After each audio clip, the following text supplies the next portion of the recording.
This may look like a really long video, but it really isn't. In fact, it should only take around 5 minutes to finish this video. Welcome to the interactive review, where you, the viewer, can select your viewing experience. In this video, there are 4 different versions of the same review, and you have the option to select which one you would like to watch the most.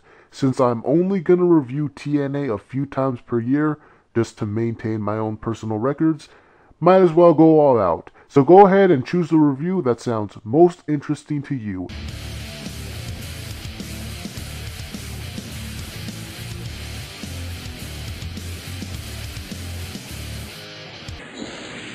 Everyone is getting excited for the new Knockout Invitational because it's going to feature new knockouts every week, and that's what everyone's been asking for.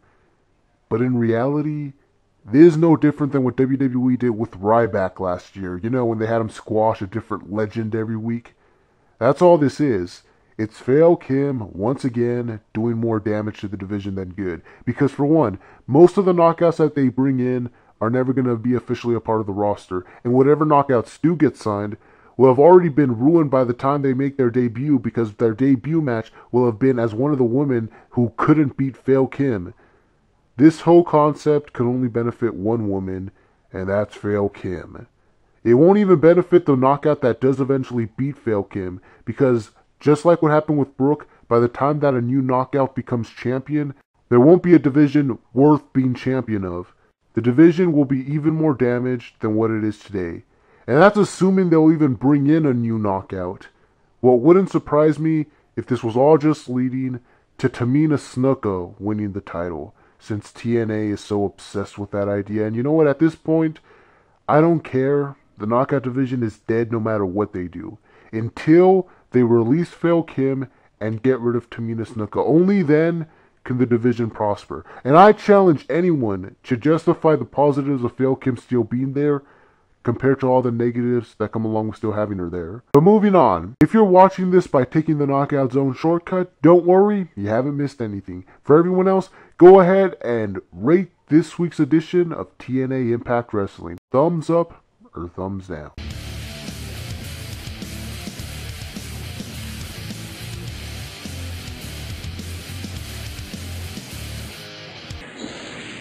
I can tell TNA is trying. Whether it's working is debatable, but you can see that they're at least trying to make progress. They're trying to create a compelling world title story. They're trying to fix the A&D angle. They're trying to be more edgier. They're trying to fix the knockout division, and they're trying to build new stars. But then again, this isn't the first year that I've said that about TNA. They're always going up and down, so we'll just see how long this trying period lasts. But for right now, let's get into the show. How has the fall of AJ story been so far to this point?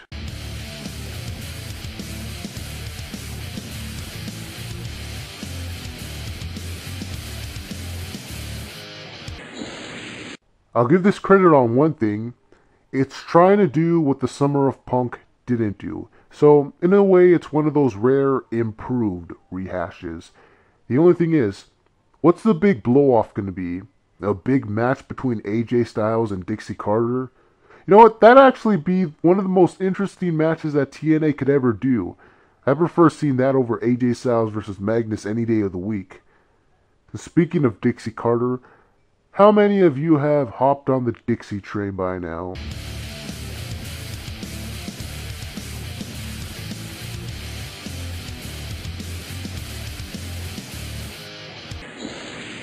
Is it weird that I've suddenly started becoming strangely attracted to Dixie Carter since she turned heel?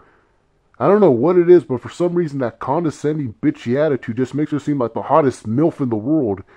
But beside the fact, I like how this is pushing Derek Bateman. I've always liked Bateman. He is a guy that WWE tried to give the boring Randy Orton gimmick to, and he played it better than Randy Orton himself. That shows you how awesome this guy is. This is someone that, unlike Magnus, can actually be a big star for the company, or as big of a star as you can be in TNA. And people have complained that they're making him out to be a joke, but that's what Derek Bateman is best at. The guy is one of the funniest wrestlers I've ever seen, and I'd hate if TNA wouldn't play up on that. I mean, just look at the chemistry between him and Dixie. I dare you to tell me that that won't make up for some of the best segments in TNA history. So at least there's one beacon of hope in this company. But then we move on to the A&D network, and probably the last worthwhile thing to talk about from this week's show. Thumbs up or thumbs down this week?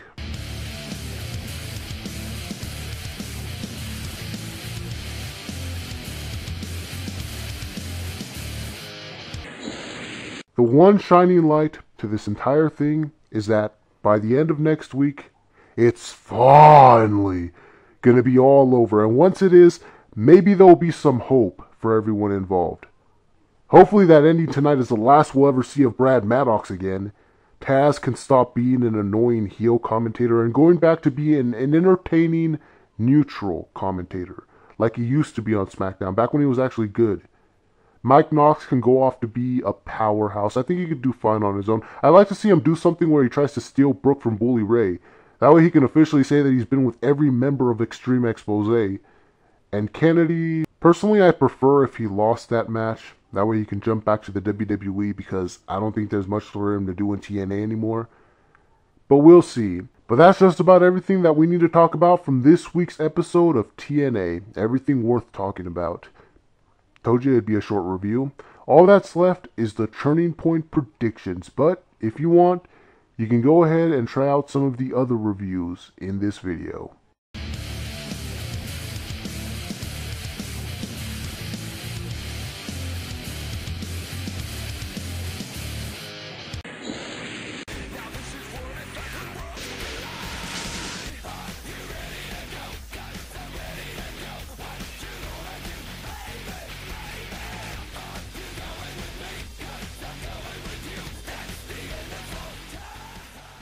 Welcome to Battle of the Brands with an interactive twist. I'm giving you the power to decide which brand was better, WWE or TNA. So let's get this started. TNA Knockouts versus WWE Divas. Which brand is doing the best right now?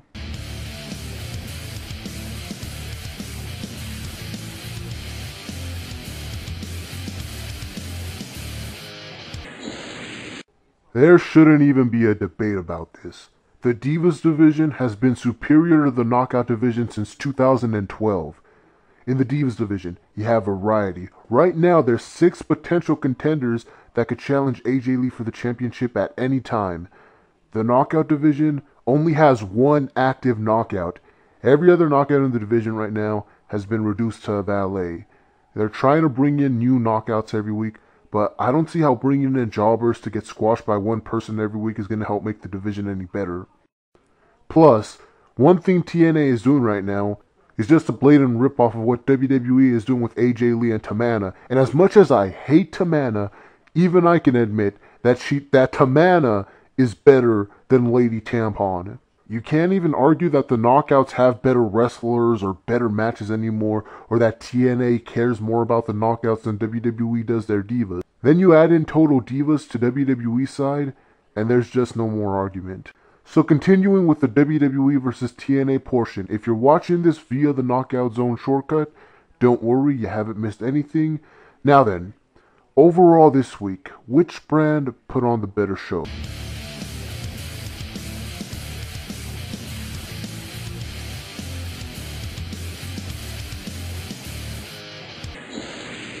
To TNA's credit, it looks like they at least have more storylines and less filler than the WWE. You watch Raw, and you have the Authority angle to look forward to, and that's about it.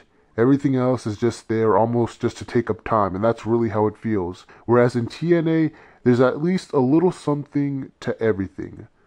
Whether it's good or not is debatable, but at least it's more than just random matches to take up time. Anyway, which team are you on? Team Best for Business or Team Dixie?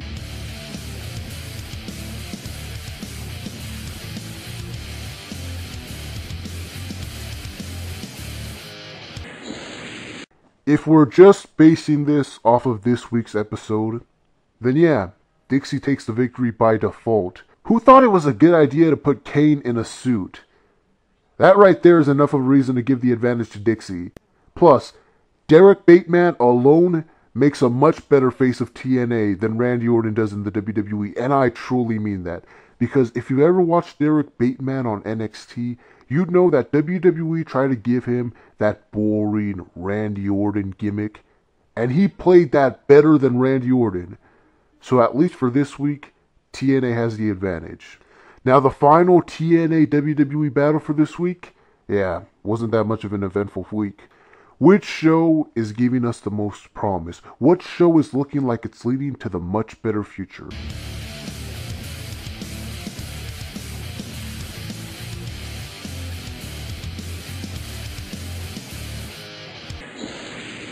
The one thing we could say that TNA has over WWE right now is you can sense a direction.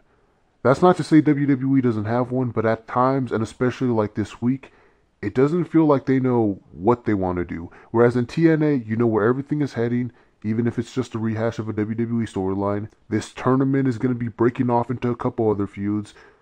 It's going to lead to a champion versus champion match. This knockout invitational, as bad of an idea as it is going to lead to something. And even some of the comedic stuff with Joseph Park is looking like it's about to be resolved.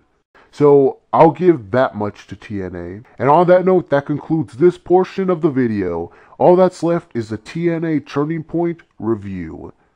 And you can go ahead and skip ahead to that, or you can go back and watch any of the other reviews on this video.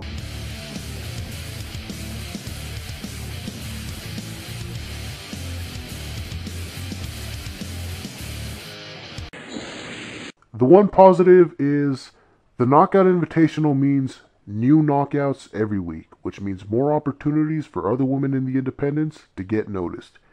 Even if it's not in TNA, just making a one-time appearance can do wonders for their careers. And it should at least be really interesting to see what new knockouts they bring in. And we can only hope that this means that new knockouts are going to be signed, and not just a new knockout like they did the last time they did this. But other than that, the only other positive in the knockout division right now would have to be Brooke, who I think had a wardrobe malfunction. That or she was on her period. Either way, it's just as sexy to me, but it's just a little disappointing to see Brooke and Velvet get reduced to nothing but eye candy. No matter how big of a fan I am, I don't want to see them come out just to stand there and look pretty. But right now, that's the most interesting thing going on. But moving on, if you're watching this by taking the Knockout Zone shortcut, don't worry, you haven't missed anything. For everyone else, go ahead and rate this week's edition of TNA Impact Wrestling. Thumbs up or thumbs down.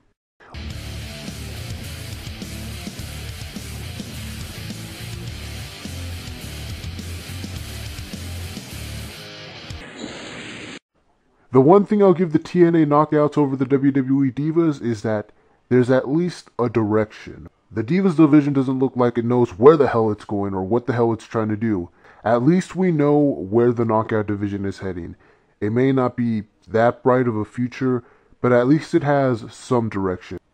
So that's the one advantage I'll give the TNA knockouts over the WWE Divas.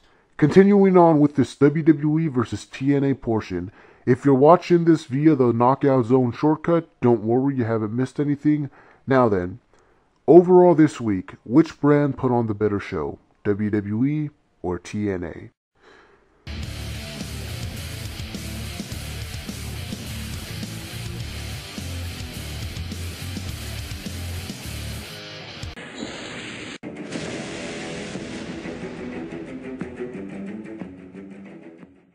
Welcome to the Flashback Review, where I compare TNA of today to the TNA of the last 3 years. Since 2010, I have reviewed every episode of TNA to take place the 3rd week of November. Now, I was always optimistic about TNA's future. No matter how bad things got, I always hoped for the best.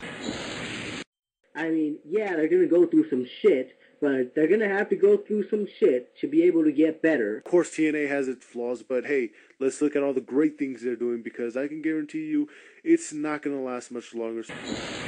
Every time I've said that TNA is on its way to improving, it always goes right back down to sucking again. But let's get into it. Everyone always says that TNA in 2010 was the worst year in TNA wrestling. Whoever still says that obviously hasn't watched TNA in 2013. And I said it back then, I'll say it again. TNA in 2010 was an imitation of the Attitude Era.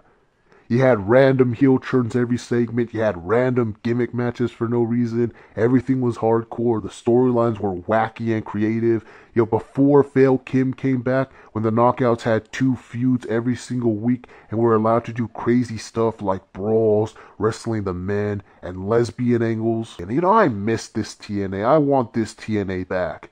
Flash forward 1 year to 2011 and you can see how it's gone completely different. This is where TNA slowly transitioned into the TNA of today. And I even said in my review that year that this was the start of a new era. And this was also the start of the end of the Knockout division. But no direction anymore because Fail Kim had both titles. And I've gone through this already. Let's just move on. And then 1 year later, everything I said at that time still remains true to this very day. Over on TNA, every X Division feud is the same. Every tag team feud is the same. Every main eventer just goes back to feuding with the same person 50 times a year in the exact same storyline each time with a predictable ending. And this was one of the few times in the last 2 years where the Knockout division didn't revolve around Fail Kim, even though the effects of her return were made obvious when you compare the Gauntlet in 2011 to the Battle Royal just 1 year later. And that is the TNA of the last 3 years. But we'll just see. Maybe this will be the year that they finally get everything right, or this will be the year where they finally go out of business for screwing me out of Bound for Glory.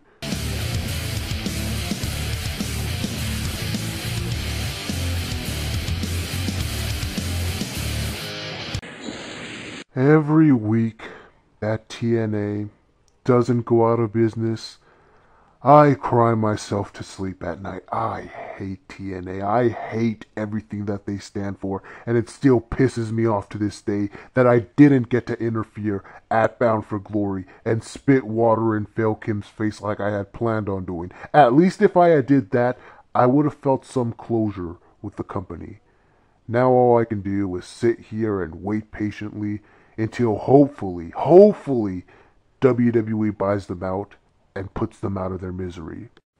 I mean, what difference would it make to TNA anyway, considering that the best storylines TNA has going on right now are just rehashes and parodies of things that WWE has done? And just one example of that is the AJ Styles angle.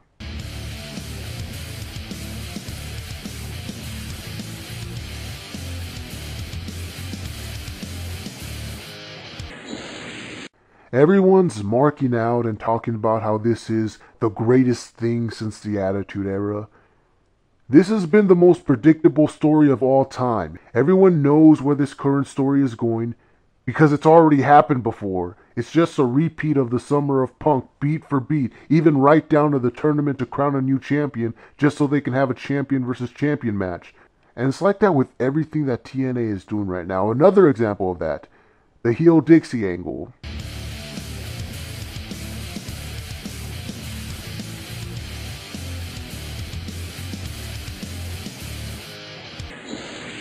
This is just another example of how bad TNA is, that they really can't do anything unless they're taking it from something else. And don't tell me that they're not, because Dixie even referenced Stephanie McMahon a couple weeks ago, so she knows what she's doing.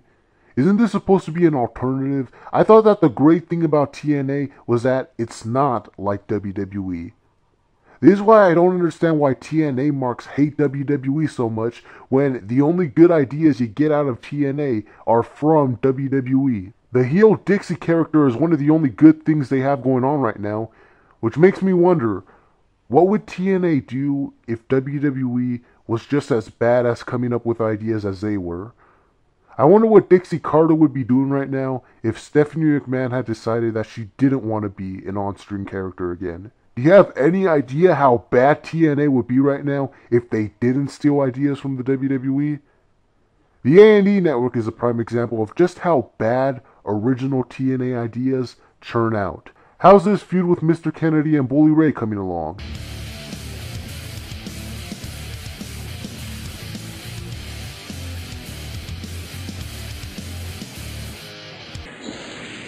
I don't think I need to explain just how pathetic this A&E network thing has gone. And it's to the point where I'm past caring anymore.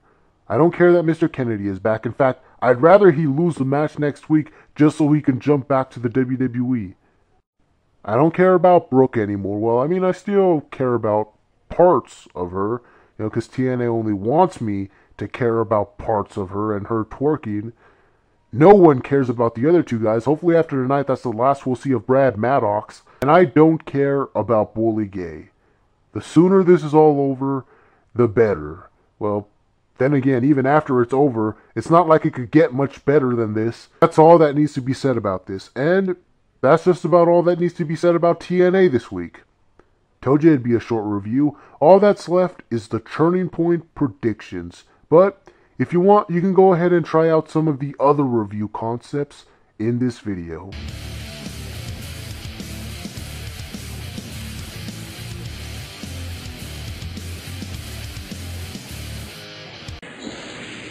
It says a lot about TNA that the only good ideas they have going on right now are the ones that they stole from the WWE. And you can use the excuse of, oh, every idea's been done before. Yeah, but the difference is, when WWE rips something off, they at least try to make it look original. When TNA rips something off, not only do they do it exactly beat for beat the way it was done before, but they even reference the thing that they're ripping off, making it even more obvious that they know what they're doing. WWE may not have been putting out the best product right now, but in comparison to TNA, Raw this week was like WrestleMania 17. So which team are you on? Team Best for Business or Team Dixie?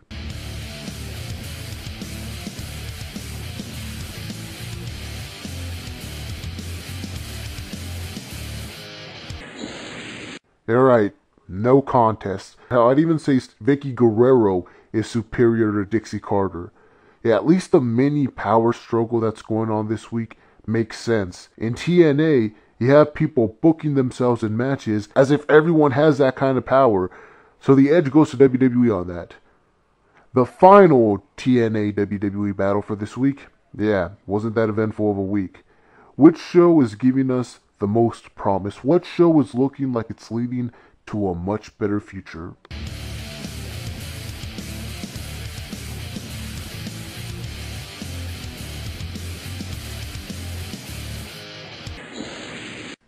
All I have to do is show you the highlights to the ending of Raw this week. And that right there counters everything that TNA has done all year. Yeah, I don't even need to say anything. Do I need to explain how nothing TNA does will ever come close to this? That's all that needs to be said. TNA can improve all they want. They can rip off all the storylines that they want. They can try to build whatever stars they want. But no matter what they do, they will never have as much of an impact as WWE has. That's all that needs to be said about this. And that's just about all that needs to be said about TNA this week. Told you it'd be a short review. All that's left is the Turning Point predictions. But if you want, you can go ahead and try out some of the other review concepts in this video.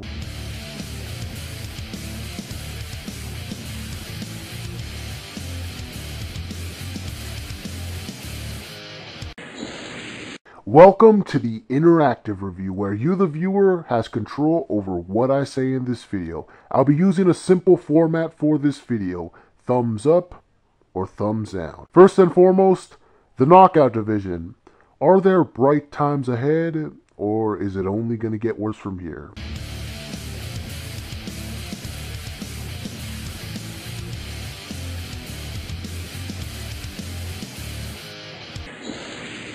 Welcome to the Knockout Zone. The reason I add this as its own segment is because I realize that there's some subscribers that only care about the women. So I'll give you the option to skip ahead. The thumbs up and thumbs down represent whether or not you like the current direction of the Knockout division. That's for you to decide. And the logos that you see below that are comparisons between the Divas and the Knockouts. So go ahead and make your choice.